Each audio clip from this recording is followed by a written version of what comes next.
that time again. Welcome to session 2 of Arranmore Arts Theater Camp Jam. Hi, it is your camp counselor, Miss Lara. As you can see, I'm wearing my bug wings today because I like them and I think they're really fun. And I'm also sitting in front of a big picture of music that I have in my bedroom because it inspires me and I really like it. And one of the things we're going to talk a lot about today is music. I'm a singer first and foremost, so I really love singing, so this will be a really fun day. One of the things that I think is the most important about when you're thinking about singing and learning how to sing and use your voice correctly is to make sure that you do your warm-up exercises. And to help us get us started with that is a good friend of mine. So, take it away, Miggy. Hi, my name is Miggy, and I'm going to be teaching you 2 of my favorite vocal warm-ups. So, we're going to start with something called sirens. Your parents are going to love this one. You do a siren in order to stretch out your vocal range. So your vocal range is how many different pitches or notes you can hit.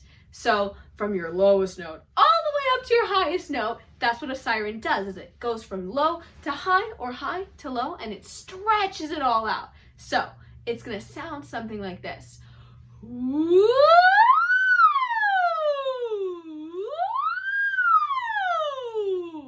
Can everybody try that with me? We're gonna start low.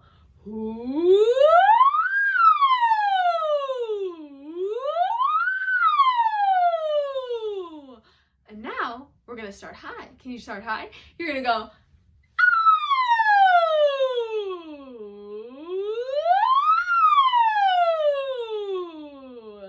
Good job. Okay, the next warm-up that I love is called lip trills. It's when you take your lips and you buzz them together like this. But we do it on pitches or notes. So, and don't be worried if you can't lip trill. That's totally okay. I couldn't lip trill for a really long time. So if you can't, you're going to hum just on an M, and you're going to try to have an open space in your mouth when you hum. That's the key. So, what it's going to sound like is we're going to start here. We're going to go. All right, everyone, here we go. And moving up, moving up, moving up, moving up, moving up, moving up, and you can keep going as high as you want to, and you can start even lower than that pitch, and when you get up really high, you can come back down. So let's start up here. Moving down, moving down, and you want to keep breathing, keep feeling your diaphragm being engaged throughout that entire thing, and that's a lip trill. Thank you guys for singing along and joining me for these warm-ups.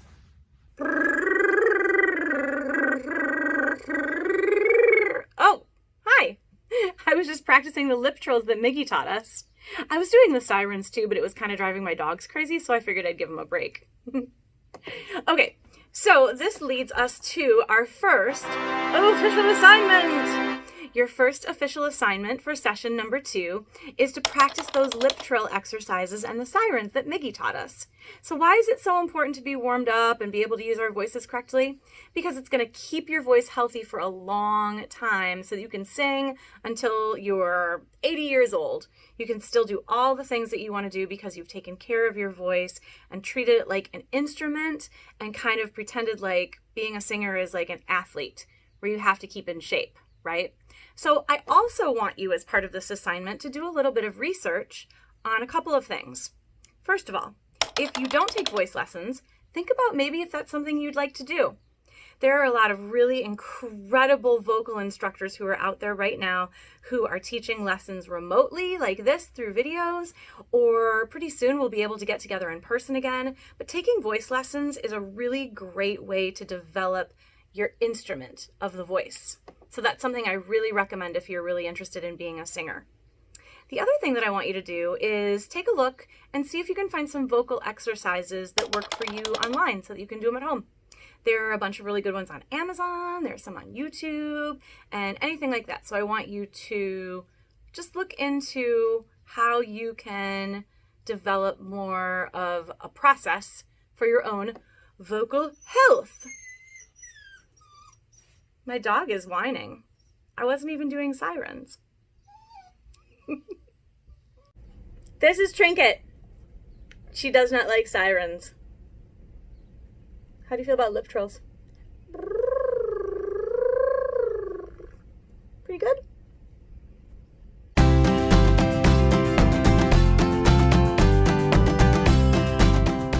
For our next segment, I am very excited to introduce someone who is a really good friend of mine. We've done shows together on stage, and she is just a really, really cool singer, an actor, and human being, and her name is Sophie, and she is going to teach us how to scat. Take it away, Sophie.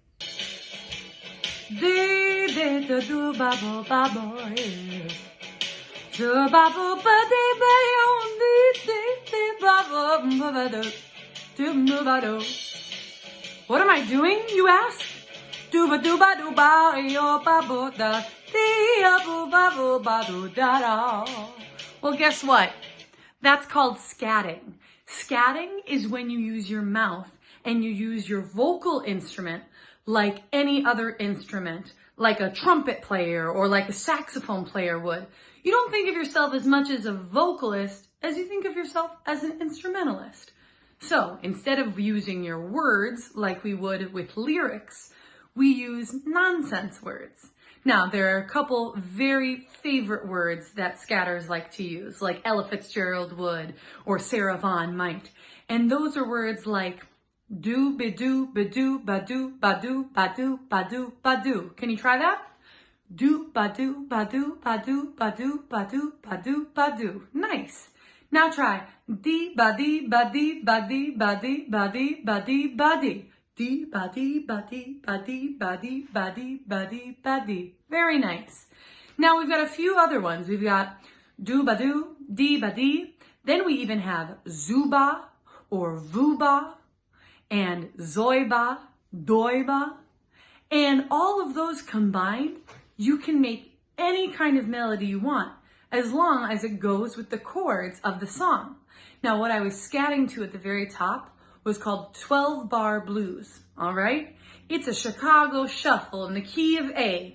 And when we do this shuffle, we like to sing all in the chords of 1, 1, 1, 1, 1, 1, 1, 1, 4, 4, 4, 4, 1, 1, 1, 1. 5, 5, 5, 5, 4, 4, 4, 4, 1, 1, 1, 1. Ba, ba, ba, ba, ba, ba, ba. So what I'd like to try is to sing a little bit with you and see if you can follow along with the tonic of these chords. Don't do ba do ba do ba do ba do ba do ba do ba do ba do ba do. Now try diba.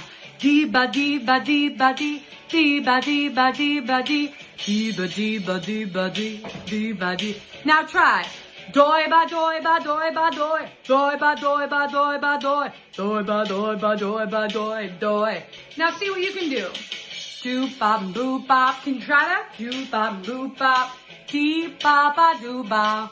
Dee ba ba do ba. See ba ba zee ba ba zee zee ba. Zee ba ba zee ba ba zee ba ba. Dee ba dee ba dee ba. Dee ba dee ba dee ba. See ba ba do ba. See ba ba do ba. Very nice. Now go ahead and listen to the music and you try singing your own. Do do do do do do do do do do do.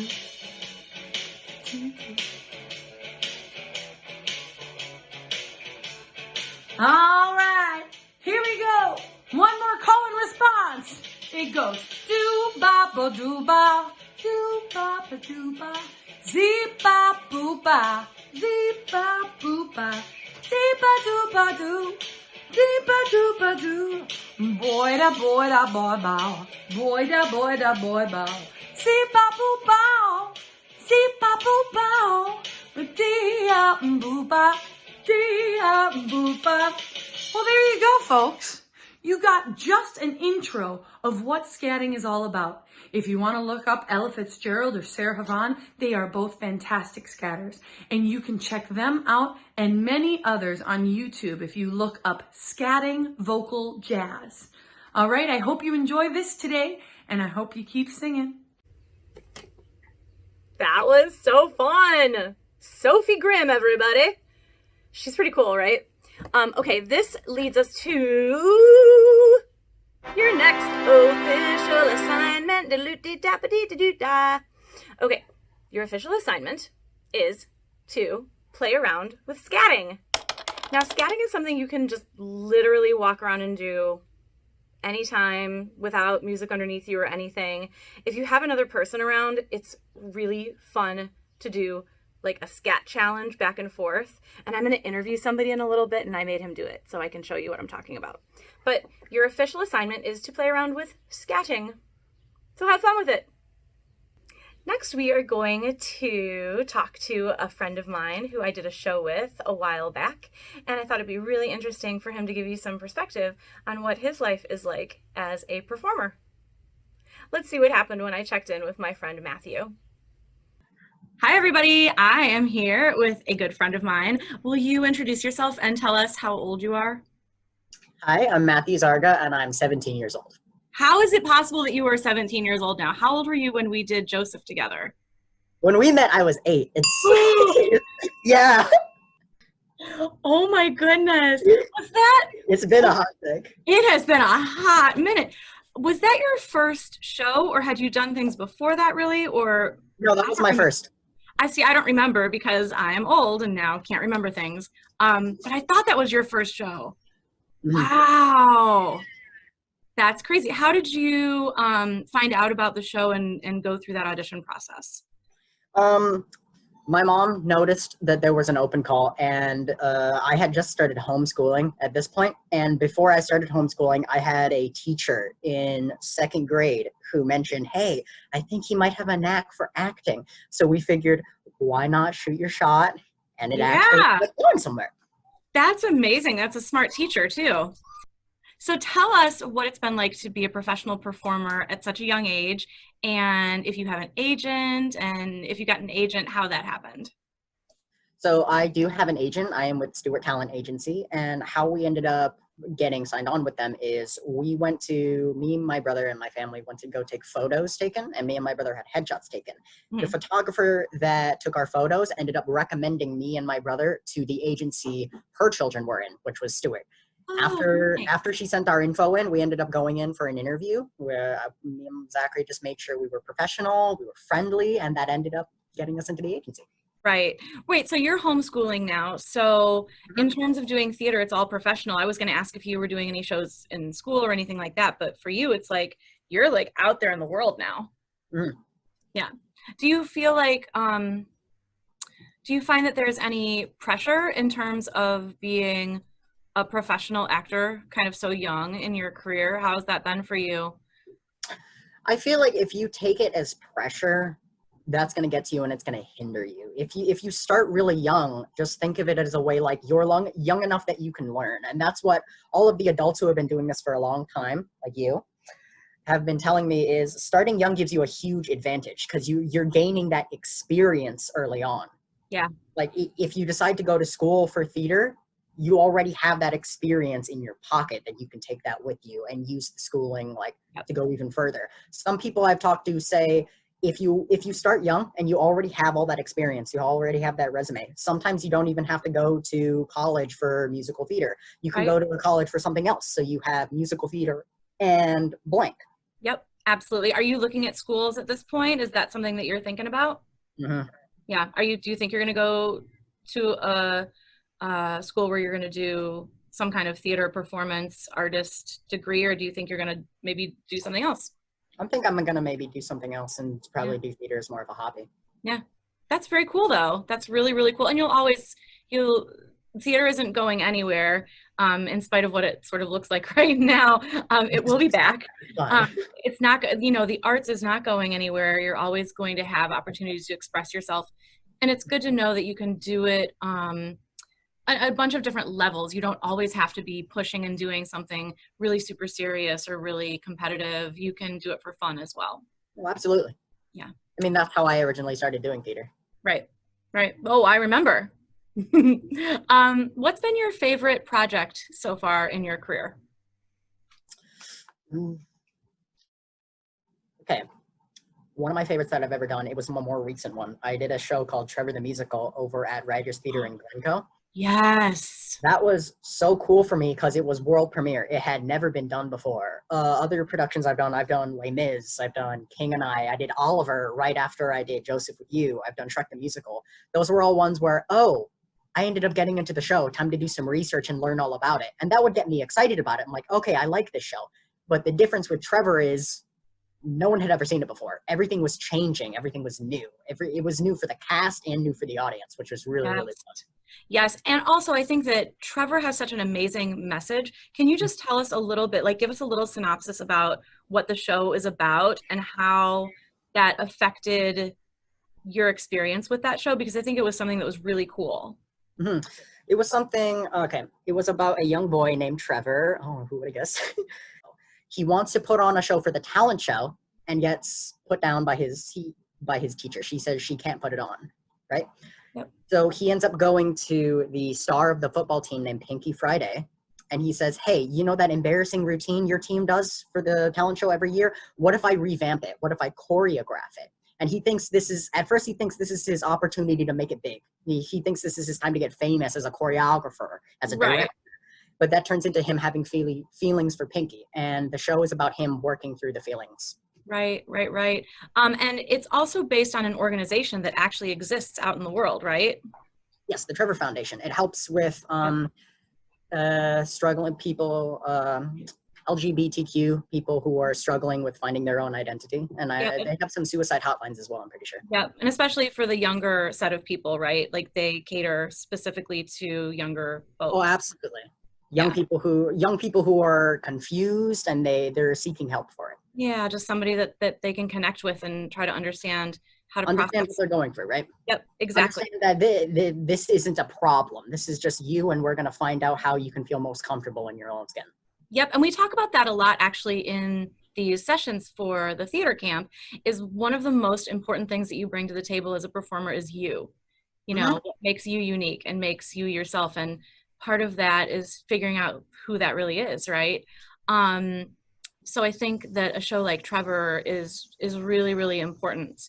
You know, it's still fun, and that show is cool because it's funny and meaningful and poignant all at the same time. Mm-hmm. You know, so you get to laugh and you get to cry and think about different things as well. It's entertainment, but it also has a really, really important message. Yeah. Yep, exactly. So tell me a little bit about who inspires you or what inspires you. It can be both. You can. One person that really inspires me are people like Lin-Manuel Miranda, Leslie Odom Jr., you know, people of color or people of minorities who are actually able to make it really, really far in the world of acting, you know? Because some people might think, oh, you know, I don't look like all these movie stars. I don't look like all these Broadway stars. I can't do that. If you try, you can. All that matters is that you give it your best shot and somebody will notice you. Yep. Yeah, and it's great to have those examples in front of us who are doing such amazing work. And you know, it's really just it's about their work, and it's become, they've elevated above some of those things that make it so hard sometimes to get noticed and get in front of the right people. They've and Lynn is incredible because he's made a lot of it happen for himself too. You know, he creates, you know, he's made opportunities for himself, which I think is important to be brave and go and do those sorts of things. I mean, he's amazing. He thought, they're saying there isn't a show I can be in. I'll write my own, and then exactly I'll be right. paid. Exactly. Sometimes you have to create your own show. You know, gotta write your own story. Yeah, exactly. Oh, I know something else that I wanted to ask you. This session that we are doing this week, we're talking a lot about music in general. What are you listening to, like, on your downtime? What kind of music do you like? Ooh, okay. See, my genres are all mixed because I'm a weirdo. So I am too. I listen to a lot of game music, a lot of dubstep, but in terms of bands I really, really like Green Day and Panic at the Disco. So I have all the albums on. Yeah. That's cool. That's very cool. One of the things that we did a little bit earlier in this session was, do you know Sophie Grimm? Yeah. She came on and taught a lesson on how to scat, because she's a really great jazz singer. She showed me, because we did Trevor together, and she had shown me some of her skill. Yeah. Okay. It's crazy. Let's do a scat challenge back and forth. Oh, ready? Gosh. Oh, ready? Ready? So bad. Scuba-da-doo-da-doo-da-doo-da-da. Skibba-da-boop-a-da-da-da-doo, this is how. I don't know. Zwee-zwee-zwee-zwee-zooba-da-da. Shooba-da-boop-a-da-da-da-doo, that is so. I don't know. All right. Well, this is amazing.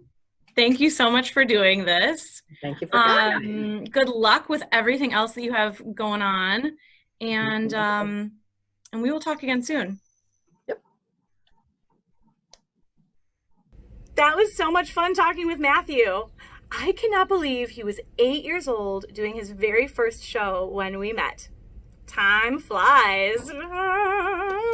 Okay, that was a bad joke. Anyway, moving on. We are going to talk about makeup today. Makeup is a really, really fun way to express yourself and create different characters and just let your imagination kind of go wild. But not too wild, but like a little bit wild. You can use stage makeup if you happen to have some around the house, or these are things that you can do even with just normal everyday makeup as well. And to get us started, we are going to watch a couple of tutorials from a couple of really cool people who are professionals at the art of makeup. Hi, I'm Melanie. I'm an actor, teaching artist, and costume designer working in Chicago, and today I'm going to show you old age makeup. First step, you want to gather your supplies. Q-tip or a makeup brush or a paintbrush if you've got one at home. Mascara, eyeliner or eyeshadow that's a few shades darker than your natural skin color. Highlighter or eyeshadow that's a few shades lighter than your skin tone. If you're going anywhere near your face, especially if you're going to touch your eyes, nose, or mouth, you've got to work with clean hands. The first step is to make funny faces at yourself in the mirror and find out where your skin wrinkles when you push it. Your brown eyeliner. Scrunch up your face, find a line, and then draw on it. Now let's move on to our eye. Be really gentle around your eyes.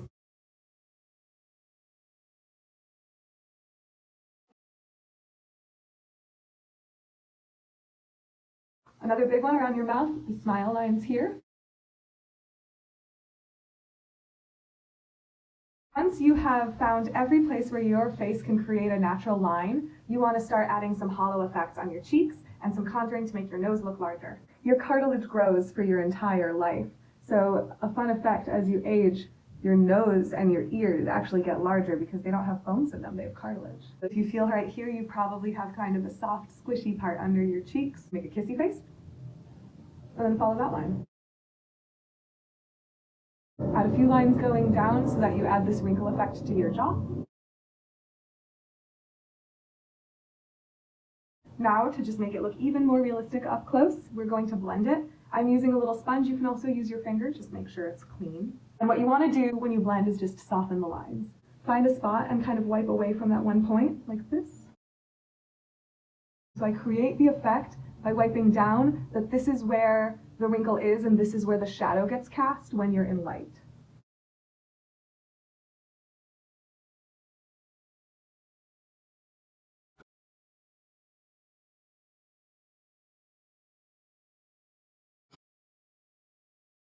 For the lines that you create around your eyes, you just want to blend by pulling these lines from your eyes towards the edges of your face.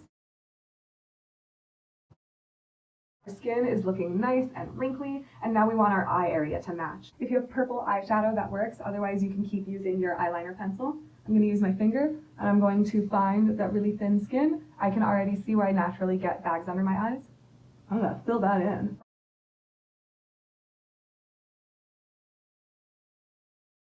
Hit this, it's called your crease. It's where your brow bone and your eyelid meets and your skin folds. Got your pencil back? Really gently, we're going to add lines here and here. Really gently, we're going to add lines here and here. To make your brow bones look larger and heavier, you want them to be brighter. I'm going to use a very pale eyeshadow. And you want to fill it in all the way. Now we're going to use highlighter or that light colored eyeshadow or cream, whatever you've got at home. We're going to use that to highlight other spots on your face. So you want to get the tip of your nose, you want to get your chin, you want to get your cheeks, and then you want to get those spaces in between your forehead wrinkles, you want to get some of the spaces in between your eye wrinkles, and you want to get the spaces in between your jawline wrinkles.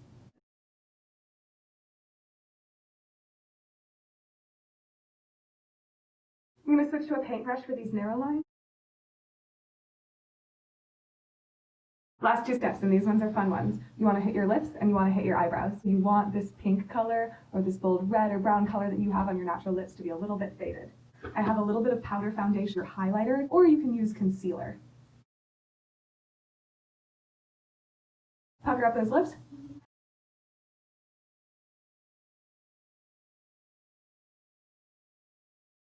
You can blend literally just by mushing your lips together a few times. Finally, if we want to make our face complete, we cannot leave our eyebrows the way that they are. Got white eyeshadow or silver eye crayon, and you're just going to go over your eyebrows. Eyeshadow. Get your brush wet. For good measure, if you want to run some mascara through your eyebrows, just to make them look a little bit extra scraggly, I highly encourage it.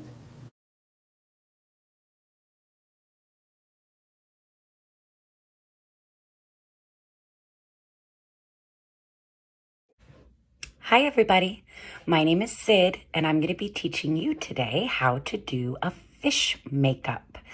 Summer is here, we all think about going out and playing in the water, so why not make ourselves fishies? So what you're going to need today to do the makeup is 3 different colors of cream makeup. Which 3 colors is entirely up to you. Fish come in every color of the rainbow.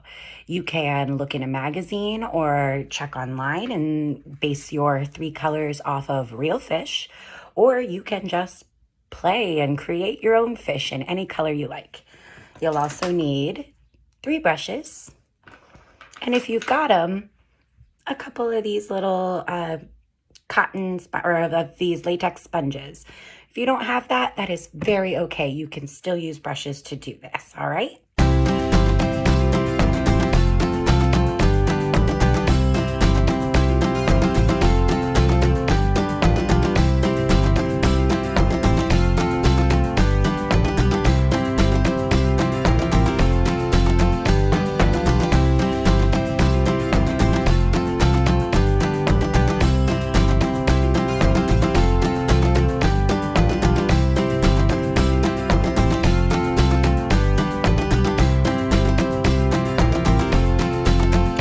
And voila, we have fishy face.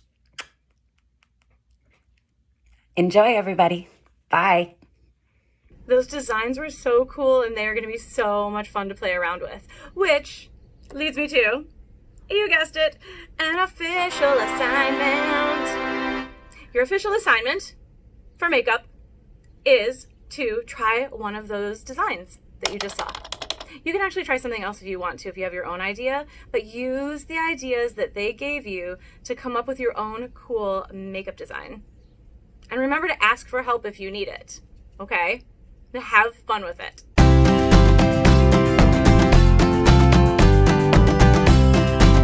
Next, we're going to hear from one of my very favorite performers in the Chicagoland area. They're an actor, a singer, and a dancer, and have played some incredible roles like Angel in Rent, and just recently worked at the famous Steppenwolf Theater Company. And I think that this person knows how to be themselves better than just about anybody in the world. So, take it away, Sawyer. Hi, I'm Sawyer Smith. I'm an actor here in the city of Chicago, and my pronouns are they and them. I'm a non-binary actor. Today I wanted to talk to you about standing out and how it's sort of like a superpower. For me growing up, it was really hard in a small town in Iowa to be myself because I was different. And it took me a long time to realize that what makes me different is what makes me special. And it's sort of like a superpower. The things that make you unique and different, and sometimes those things make us feel weird, are really our biggest strengths. And so when we learn to accept that in ourselves and accept that in others, that's an important part, is accepting it in others too. You learn that it makes you stronger and more dynamic and more interesting, and just a better human being and more well-rounded. And you have a superpower. And going back to that accepting in others, it's really important. The other superpower that we're all born with, that we all have, is kindness. And it's something that you can give to anybody, anytime. It's the best superpower. It never runs out. And so when you give yourself permission to stand out and be different and use what's special about you, you give permission to other people to stand out and be special and use what's magic about them. And that's what's amazing about the world. I hope you're having a fun summer. Sawyer, thank you so much for reminding us of all of those really important and wonderful things. And that is going to lead me to our final official assignment for this week's session. Your official assignment is to practice what we like to call a random act of kindness. And that just means that you're going to go and do something nice for someone else. And in fact, you can do a bunch of nice things for a bunch of people if you want to. But I want you to just think about how kindness affects the people around you and yourself as well. So go for it. Go do something that's going to make somebody else feel really great. I bet it'll make you feel pretty great too. Well, that is going to do it for session number 2. Let's recap what your official assignments are for this week so that you have some fun things to do before we get together again next week for session number 3. Okay, official assignment number 1. Practice those trill exercises that Miggy gave you, as well as the siren exercises. And you're going to do a little bit more research on vocal health if you want to look at some other vocal exercises that you can do, and maybe think about getting some voice lessons if singing is something that you really enjoy. Official assignment number 2.